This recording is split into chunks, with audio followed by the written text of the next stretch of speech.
ನಮಸ್ಕಾರ. ನಾನು doctor Chandrakala, MD Ayurveda, ಹಿತ ಆಯುರ್ವೇದ ಮೆಡಿಕಲ್ ಕಾಲೇಜಿನ ಹಾಸ್ಪಿಟಲ್, ನಾಗಸಂದ್ರ, ಬೆಂಗಳೂರು. ನಮ್ಮ ಈ ಒತ್ತಡದ ಜೀವನ ಶೈಲಿ, ಮಾನಸಿಕ ಒತ್ತಡ, ವ್ಯತ್ಯಾಸದ ಆಹಾರ ಪದ್ಧತಿ ಎಲ್ಲ ಕಾಯಿಲೆಗಳಿಗೆ ಪ್ರಮುಖ ಕಾರಣ. ಅದರಲ್ಲಿ ಮೈಗ್ರೇನ್ ಹೆಡ್ಏಕ್ ಅಥವಾ ಅರ್ಧ ತಲೆನೋವು ಕೂಡ ಒಂದು. ಕೆಲವರಲ್ಲಿ ಊಟ ತಿಂಡಿಯ ಟೈಮ್ ವ್ಯತ್ಯಾಸವಾದರೆ, ಬಿಸಿಲಿಗೆ, ಅತಿಯಾದ ಸೌಂಡ್ ಮತ್ತು ಅತಿಯಾದ ಪರ್ಫ್ಯೂಮ್ ವಾಸನೆಯಿಂದ, ನಿದ್ರೆಯಲ್ಲಿ ವ್ಯತ್ಯಾಸವಾಗುವುದರಿಂದ, ಋತುಚಕ್ರದ ಸಮಯದಲ್ಲಿ ಸ್ಟ್ರೆಸ್, ಟೆನ್ಷನ್ ಈ ಎಲ್ಲ ಕಾರಣಗಳಿಂದ ಮೈಗ್ರೇನ್ ಹೆಡ್ಏಕ್ ಹೆಚ್ಚಾಗುತ್ತದೆ.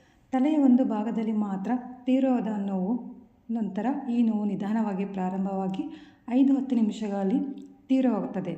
ಇದರ ಜೊತೆಗೆ ಕಣ್ಣಿನ ಹಿಂಭಾಗದಲ್ಲಿ ಅಥವಾ ಹಣೆಯ ಒಂದು ಭಾಗದಲ್ಲಿ ನೋವು, ವಾಕರಿಕೆ, ವಾಂತಿ, ಕಣ್ಣು ಕತ್ತಲೆಯಾಗುವುದು, ಸೌಂಡ್ ಮತ್ತು ಬೆಳಕಿಗೆ ಇರಿಟೇಷನ್ ಆಗುವುದು ಇದಕ್ಕೆ ಮೈಗ್ರೇನ್ ಹೆಡ್ಏಕ್ ಅಥವಾ ಅರ್ಧ ತಲೆನೋವು ಎಂದು ಕರೆಯುತ್ತೇವೆ. ಈ ಮೈಗ್ರೇನ್ ಸಮಸ್ಯೆಗೆ ನಮ್ಮ ಆಯುರ್ವೇದದಲ್ಲಿ ನಸ್ಯಕರ್ಮ, ಶಿರೋಧಾರ, ಶಿರೋಅಭ್ಯಂಗ, ಶಿರೋಪಿಚ್ಚು, ಶಿರೋಬಸ್ತಿ, ಅಗ್ನಿಕರ್ಮ, ವಿದ್ಯಕರ್ಮ ಮುಂತಾದ ಚಿಕಿತ್ಸೆಯಿಂದ ಮತ್ತು ಔಷಧಿಗಳಿಂದ ಗುಣಪಡಿಸಬಹುದು. ಇದೇ ಶನಿವಾರ ಅಂದರೆ ದಿನಾಂಕ 25/10/2025 ಬೆಳಗ್ಗೆ 9:30ರಿಂದ ಸಾಯಂಕಾಲ 4:30 ಹಿತ ಆಯುರ್ವೇದಿಕ್ ಮೆಡಿಕಲ್ ಕಾಲೇಜ್ ಮತ್ತು ಹಾಸ್ಪಿಟಲಲ್ಲಿ ಉಚಿತ ಮೈಗ್ರೇನ್ ತಪಾಸಣಾ ಶಿಬಿರವನ್ನು ಹಮ್ಮಿಕೊಳ್ಳಲಾಗಿದೆ.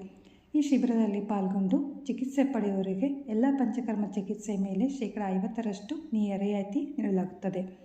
ಆದ್ದರಿಂದ ಈ ಶಿಬಿರದಲ್ಲಿ ನೀವು ಪಾಲ್ಗೊಂಡು ಮತ್ತು ಈ ಮಾಹಿತಿಯನ್ನು ಬೇರೆಯವರಿಗೂ ಶೇರ್ ಮಾಡಿ. ಧನ್ಯವಾದಗಳು.